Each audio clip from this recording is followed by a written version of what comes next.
Thanks for checking in the Pivoting to Web3 podcast. Go to pivotingtoweb3podcast.com to download and listen, or Web3 Game Plan to check out the videos.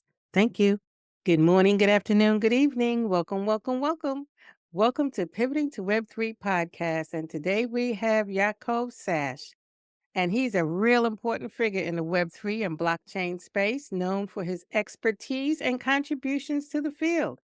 The key points with Yaakov Sash is his significance in the Web3 arena, specifically in the area of blockchain, but also in the apps, with the core principles of ownership, transparency, and decentralization. One of the other areas that he's in quite a bit is Stack the Pixels. And Stack the Pixels, we're going to talk about quite a bit because that's all in that gaming space. And I'm not going to say anything else.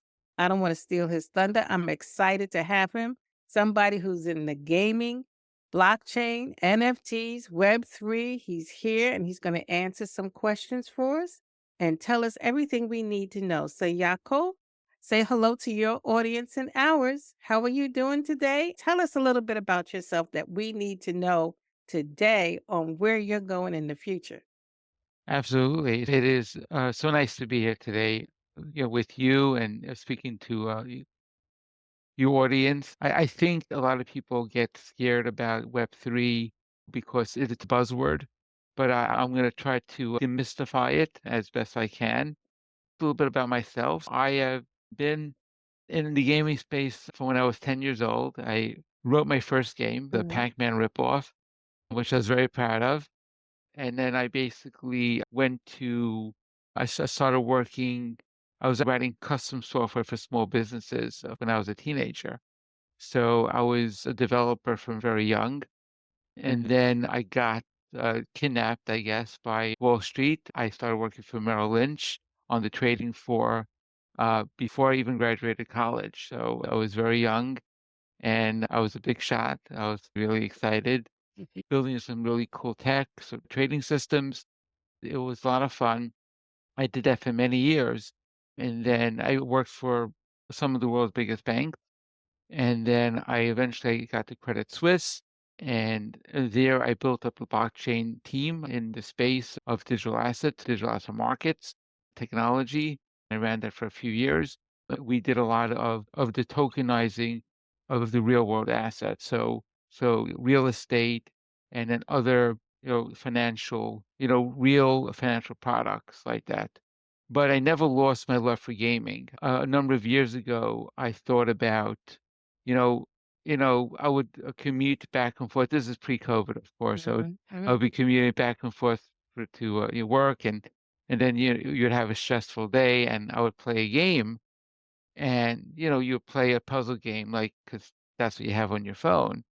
And these games used to drive me crazy because they were fun, but then they put the ads in front of you, and then they're being petty with, like they don't let you play or they're, grinding you along. And I just felt like this is not fun. I think there has to be a better way. So I actually turned to blockchain. Now, could there be a blockchain game that could make this more fun? We can definitely get into that some more, but that is my background and how I started on this journey into blockchain and gaming. Well, that's an exciting journey, especially when you're bringing in the blockchain and the gaming and everything that's taking place today. Heard something in regards to the fairness and integrity of Stack the Pixels and everything in this arena. Tell me, how did that intersect with the developments in technology today? Because I always wonder about morals and ethics and AI. And are we in a gray area or where are we really going? Can you give us some insight on that? Yeah, so I think we were in the gray area. Now I think games like Candy Crush are a lot of fun, but they're really deceptive, right? Many players don't realize this, but when you're playing a level, in many cases it's not solvable, right? But there's a balance there, and they don't tell you that. They don't tell you what levels are solvable and what levels are not. They mix up the pieces every level. So when you're playing a level in Candy Crush, you don't get the pieces in the same places again. Mhm. It's always moved around. So you don't realize that it wasn't possible to win it. And this is what we call pay to win. You ultimately, what they want to get you is that you get so frustrated, not that you stop playing, but frustrated enough that you will pay a little bit of money to get a booster. And Oh, this is a gray area because is it fair? Are they being honest with the like, are they telling the players before when they have the level, this level, no matter how smart you are, you will never be able to solve this. But they're not saying that, so it is a little bit deceptive. Well, now we're getting but that's gray, right? And then we're getting into the really, really deceptive, malicious, and that is the, pay to play to earn and tap to earn, which is unfortunately popularized by the Web3 crypto gaming world. So, as much as they're saying it's all about transparency and openness and all that wonderful buzzwords, but the reality is that a lot of people are playing games that are not fun, that can probably cause carpal tunnel syndrome, right? Because these games literally all you do is tap, and they're incentivizing this tapping with some crypto rewards. That's a pot of gold at the end of the rainbow. If you know how to time the market and you know how to get in and get out at exactly the right time, you can probably make some decent money. When you this is why calculate you can still get in. but if they would calculate how much time they spend and then how much they earn per hour, it would be way below minimum wage. I mean, we're talking about pennies. People are putting an enormous amount of time into these tap to earn games, and it's really terrible because they could be learning a skill, something useful. The worst part is that if you're playing a game to put food on your table, which in some countries they have to do, the game's not fun anymore, right? These games are targeting the most desperate people, the people that literally don't have food. And those are the players that they're getting to play these games. You would think, okay, this is a good thing because at least they're feeding their family. But I say, no, they should be learning a skill. We have technologies. You can work all over the world. We have developers from all over the world, designers from Pakistan, South Africa. So no matter where you are in the world, you can get gainful employment these days, and there's no reason why not. And it's very sad that the promise of free money is being used to trick people into wasting their time. Absolutely. At the end of the day, the trust, verify, decentralization, everything that you're speaking about in gaming with the blockchain technology, they're rolling out some of these games in populations that really could be utilizing their time in more beneficial ways. At the end of the day, there's a lot of deception and addiction going on. I wouldn't call it so much addiction in this case. These games aren't that fun. I think that's a different problem with the Candy Crush. Some people are addicted. Some other games can be very addictive. I think a lot of the games that give you loot boxes, especially for kids, could be addicting. But I don't think the crypto games, like the tap to earn games, are that addicting. They're doing deception in other ways. So, what other ways you want to share with us? Those are the ways that they're promising. They're not saying how Oh, much reward you're gonna get. They'll be like, "You tap and you okay. get some unspecified rewards," and then they make you tap every day. What they're doing is they're showing to the VCs of the world, venture capitalists, they're saying, "Hey, look, we have so many players Right. playing our game. It's a wonderful, fun game." And the VCs are being also tricked in a way because they're like, "Oh, okay, users Yeah. are being tricked into free money." I mean, that's the ultimate promise for most people. So, is there any governance happening on the governance side with some of these No, games? that's the blessing and the curse, right? The blessing is that because Web3 doesn't have governance, it can move faster. We can do DeFi, we can do amazing things that it would have taken regulated finance and banks decades, maybe even centuries, or probably even never to do it because it's very hard to move fast if every step you take, you basically have the regulators say, no, you can't do that, you can't do that. I work for a bank, I know what it's like.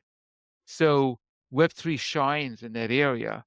But on the other hand, it also, because there is no regulation and no governance at all, they can do whatever they want, and Mhm. there's no one stopping them. If they design their Web3 game in a decentralized manner, it can't be stopped. There is no way to stop it. So let me ask you this. With the gaming of Stack the Pixels, what's different with Stack the Pixels? What do people really need to understand about it that makes it stand out and lead? Absolutely. But it's one thing to preach and say, "You're doing things all wrong. You don't Mhm. know what you're doing. You're terrible." And then there's another thing to say, "Hey, we have a better approach." It's very easy to criticize, but it's not so easy to say, "Hey, we have a better way." What we're doing is balancing. We want players to have fun. We want players to, we to feel that sense of ownership of a game as well, right? We want that community feeling. We want all this balance. Where we differ is that we don't feel that every single aspect of a game needs to be on the blockchain. So that's the start. Maybe in the future, when blockchains are super fast and we don't have so many blockchains, it's like now there's too many blockchains. Which one do you go to? So, but one thing blockchains does very well from the beginning is that they do tokens, currency, right? So Bitcoin, obviously the first cryptocurrency, Mhm. Ethereum the second, and then Ethereum introduced the ERC20 tokens, which then basically made everything go crazy. So when you think of it all like that, it's like, yeah, crypto does tokens very well. And so we said, you know what, let's do a game currency, right? The game currency is very cool because that's something everyone understands. And that's truly portable, right? If you design it the right way, you will be able to take your game currency from game A, convert it to a game currency to game B, and so on. From a programming perspective, that's very easy. When you talk about NFTs, for example, it's not so easy to take an NFT from one game to another game. As a programmer, I know this because I program games, and when you program Right. stuff, you Mhm. know that you can't just take something from one game and just stick it into another game. But I can, very, very clear examples. Like you can't take Monopoly. So let's say NFT is like ownership in the digital world, similar to art, right? You can have art and Mhm. NFTs in a museum sitting on the wall. So that's easy parallels to understand. So maybe what if I made a game and I called it virtual Monopoly, and I had a virtual Monopoly piece in my game. And then let's say I made a virtual Settlers of Catan, right?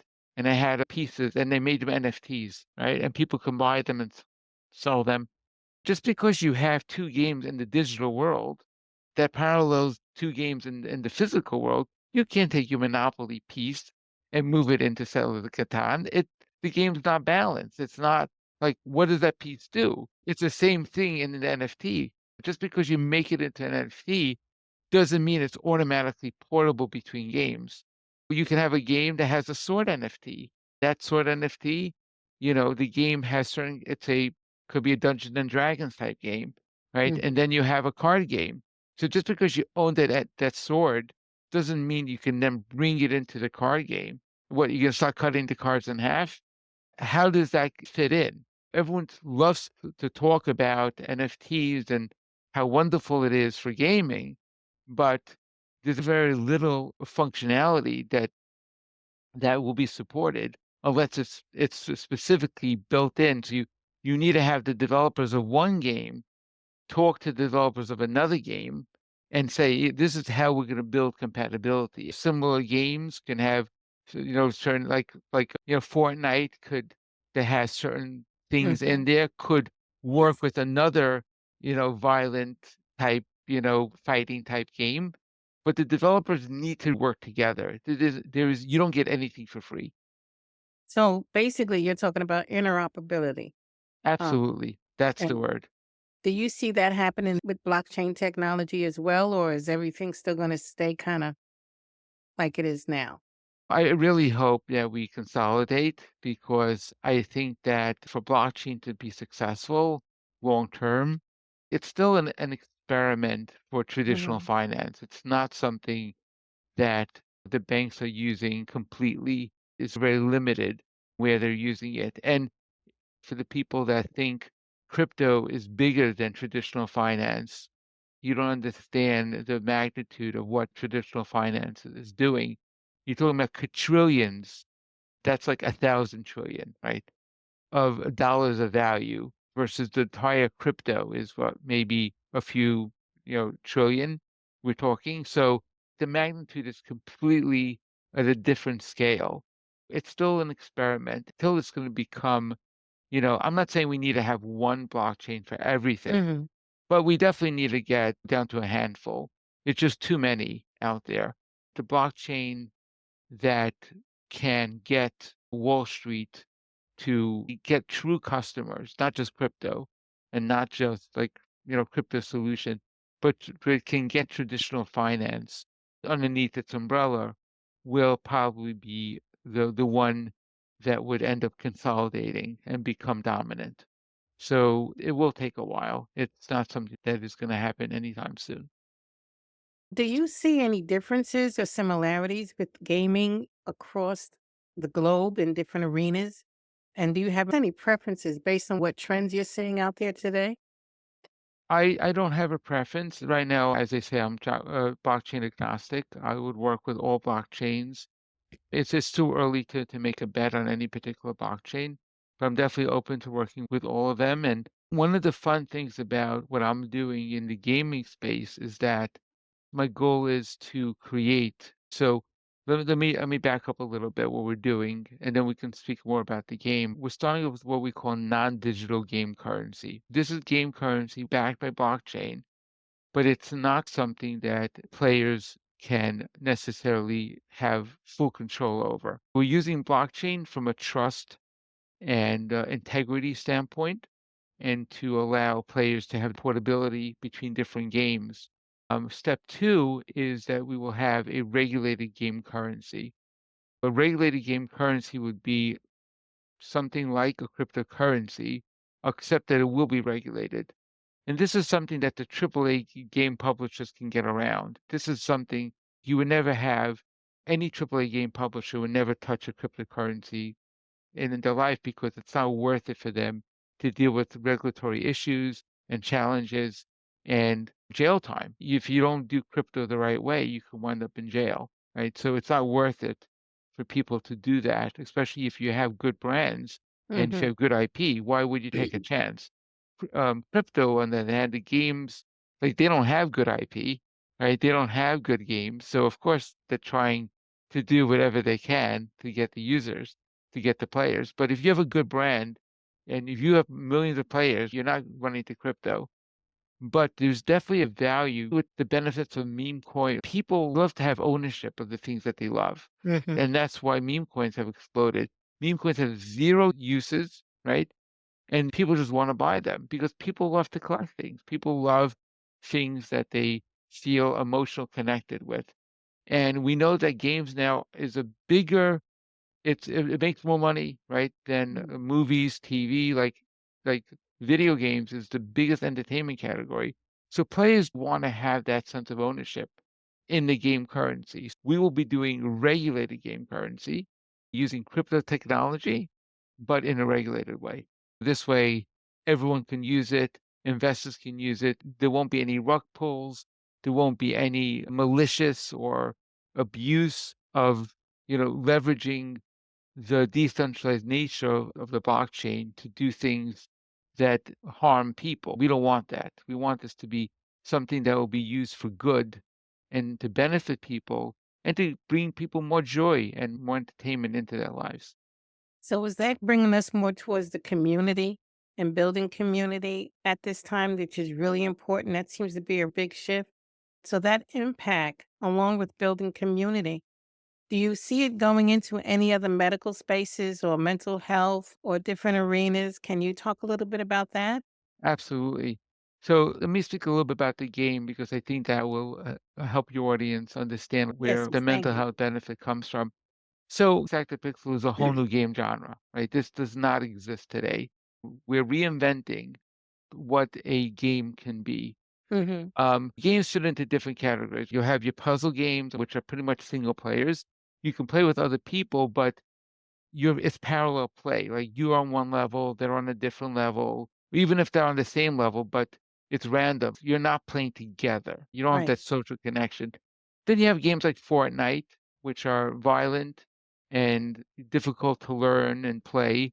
And obviously teenagers love them, but it's not for everyone. And then you also have Minecraft and Roblox, and those are, ironically enough, like kids love them, adults can't take them, right? Mhm. Adults don't want to play those games. So you have all these different games and they target a different audience. So puzzle games are, let's say, middle-aged women play puzzle games like Candy. So everyone's in their own little world, right? But where's the game that connects everyone? Like, where's that fun game that everyone can play? Like, where's the Settlers of Catan of a video game, right? It doesn't exist. So that's what we're doing. So Stack the Pixels, you're literally on the same game board as your friends and family, and you can set up a board. There's no limits. If you have 20 people, you can play with 20 people. Really? Five, yeah, you can play with 100 people. Doesn't matter.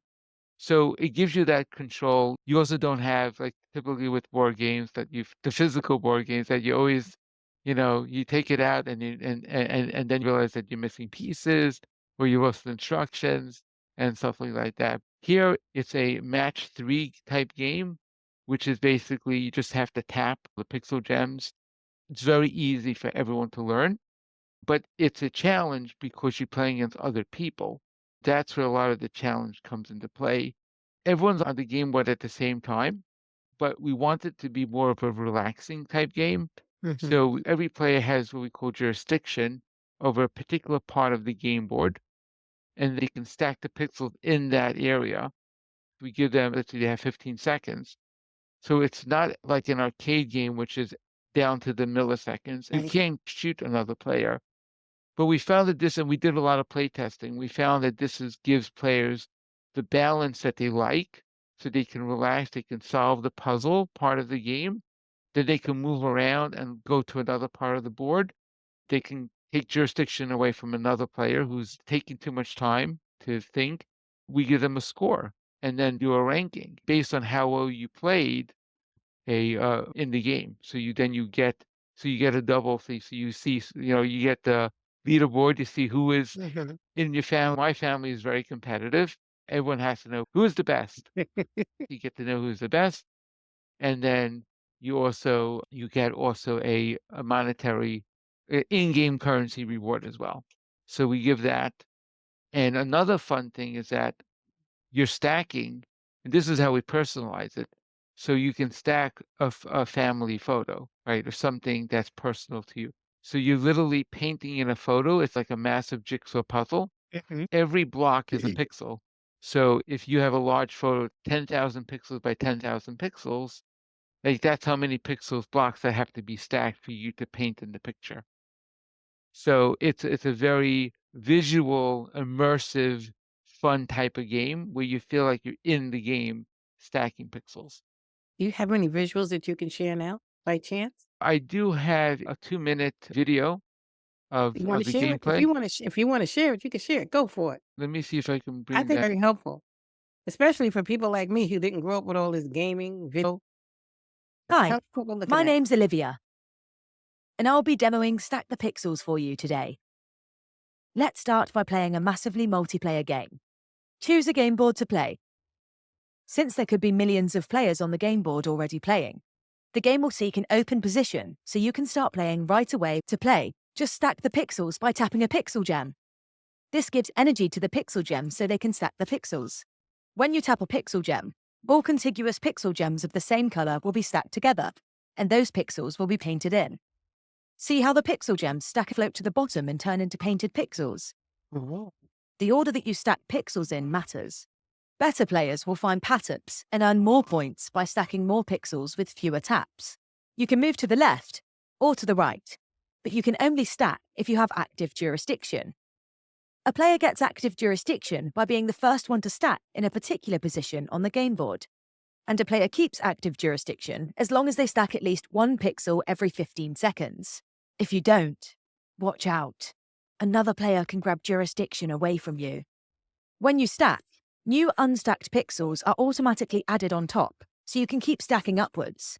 Or you can zoom out and seek a better position. I'm just a single player for this demo, but keep in mind that to the left and right of me, along the edge of the game board, millions of players will be playing. all stacking pixels at the same time, collectively completing the painting of the Mona Lisa, or any other massive picture, pixel by pixel. Let's zoom all the way out to see how large the game board is. That's pretty massive. Let's take a look at a family and friends game board, which is a much smaller board, perfect for extended family and friends to play together. Since it's a smaller board, it will make it easier to see how a picture is painted pixel by pixel as it's stacked. This is a great way for families to share special photos together. For example, gender reveal photos, engagement photos, baby photos, and lots more. Everyone from your family has to play together to collectively stack the pixels in order to see the finished photo. Oh, wow, my sister's baby. She's adorable. You get to choose how many pixels to divide the photo into, so a game can take a minute, an hour, or even longer. It's however long you want to spend quality time with your family and friends. Thank you for watching the Stack the Pixels demo. Would love to answer any questions you may have. Bye now. Well, thank you so much. And that is extraordinary. I play Jack too. But I think this is the type of game that, to me, it could be a classic like Tetris, like the Super Mhm. Mario Brothers. These are the genre-defining games that changed. And this is a new genre, right? This is a new type of game that doesn't exist today. It's a whole new approach to gaming. This is a very simple game, right? You have pixels, you're stacking them, but there's a infinite number of variations that can be made on top of a platform like this. We want to partner with other game publishers looking to be the only making this type of game. We want to work with other game publishers, license our technology, and work together because we feel that this is a collaborative and competitive game. It really, and there is nothing like this. Even Fortnite and what people consider to be the massively multiplayer games are really not massively multiplayer because you're not playing with other people, right? They're there and there is some strategy, but it's not an active role. Here you can be playing with a million people. Obviously, you can't play with a million people directly, but you can have teams and other organizational structures where everyone can play together. We feel it's going to bring in a whole new level of collaboration and just, across boundaries, across the world. It's going to literally change the world if you can play with people that are not from your community, that are someplace else, right? And you can bond together. So I think it's a very powerful thing. I was thinking about some of the organizations that I'm in and how attractive that would be for some of the nights or some of the nights that everybody is bonding or doing a retreat, or even in some of the work arenas in corporate and building teams. And then it looks like you can really tailor it with the pictures and make it more personable. And I can really see that piece taking off globally. It's just nice to know that you may be playing with somebody from another country or somewhere else. I think it's got so many avenues and places to go. So I'm really glad that you showed it and shared your screen Thank you. and just building the community. So I'm also thinking now, here's my clinical. You have folks that have cognitive decline or some type of mental health issue or personality disorder. It seems like this game helps with socialization in some Yes, way. yes, It builds the exactly. You community, can build, you and can you feel. know that somebody's there with you. You can't totally see them and touch them. They know they're there. Well, So this version is a little bit outdated that I just demoed. On the new version, we're putting people's profile picture right into the game, so you can see people. Eventually, you'd be able to click on it, and you would be able to create bonds between other players that you see, just like in real life. Like you may find yourself playing a game, right, for somebody from another country, and you may look at his picture and say, "Okay, I may want to get to know him."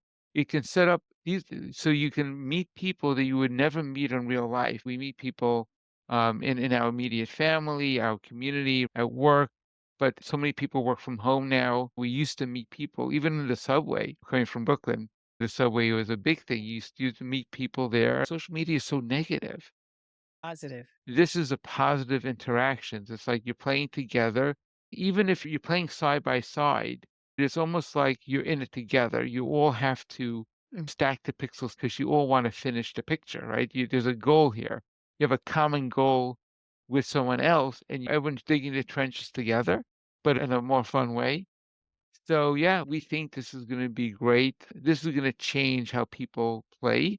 And eventually, it can change how people work. We feel a lot of the lessons in terms of collaboration, we actually want to bring that away from games. Like we love games, but games is in a way is how we as humans practice, learn new skills and relax, right? We can take those skills that we learned by having fun and then we can use it for science, right? We can use it for other things, for, saving the planet, right? For things that really can make a difference. We can reduce violence, you know? There's a lot that we can do. Let me ask you this: what are you doing with AI in this platform? Are you doing anything? I'm sure you So are. I got some ideas. I mean, we're using AI.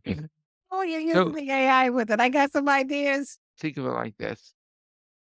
At some point, AI is going to be smarter than us, right? Right.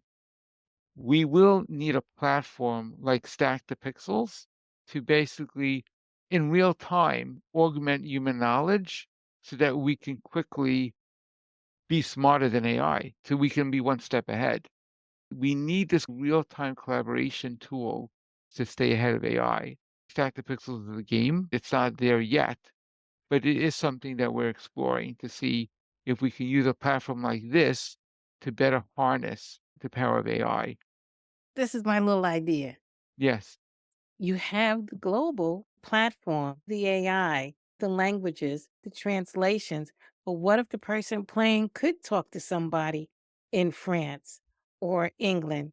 Wouldn't that even make it more social and beyond It the should be boundaries? automatic. That's a very good point. Okay, so now you remember y'all heard it here first. When you go on to Facebook, you do see posts and comments in other languages, but you have to click a translate button. There's always that extra step, and there really shouldn't be anymore. We have the technology. We should be translating things automatically. There should be a untranslate button just in case there's something was lost in translation, so No, you the can technology I'm untranslate thinking it. about, they got the translation, the syncing, and everything. I love it. And That would be really even great. take that to the next level is to do the voice. Because when people are playing games, they don't want to be typing with their fingers. They want to be communicating voice to voice. So that's the real-time voice, this instantaneous voice translation technology. But yes, we'll want to leverage that. So, how can we get in touch with you? How can we reach out? And what else do you want to share before we close? I want to be respectful of your time and everyone else's. If there's any additional questions from the audience, I can always answer more questions and we can focus on other aspects of this. There's a huge marketing piece, a charity, a fundraising piece Oh, as tell us a well. little bit about it. Can you tell us a little bit? Sure, absolutely. As you mentioned earlier, that picture could be anything. You can use it for Branding? a company getting let's say 100,000 employees go to Vegas and consume airfare tickets and Mm-hmm. hotels and all that Mm-hmm. stuff, only to get together in some big conference room and just watch speeches.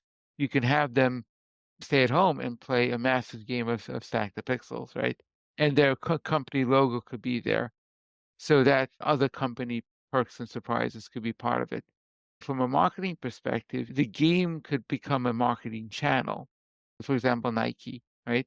They could have pictures of their different sneakers, athletes that are promoting their sneakers, or the athletes that Nike, feels are excelling right in the world. Mm-hmm. They can even have pictures from real people wearing Nike sneakers and clothing, and people will be stacking these pictures that are Nike pictures. This is one level. So this is a marketing channel. And then you can even have rewards. The person who stacked the most pixels can get free a sneaker as a reward. They're getting a thematic reward of something that they value. We thought we finally got away with ads, but now they're coming back and the ads are going to get you.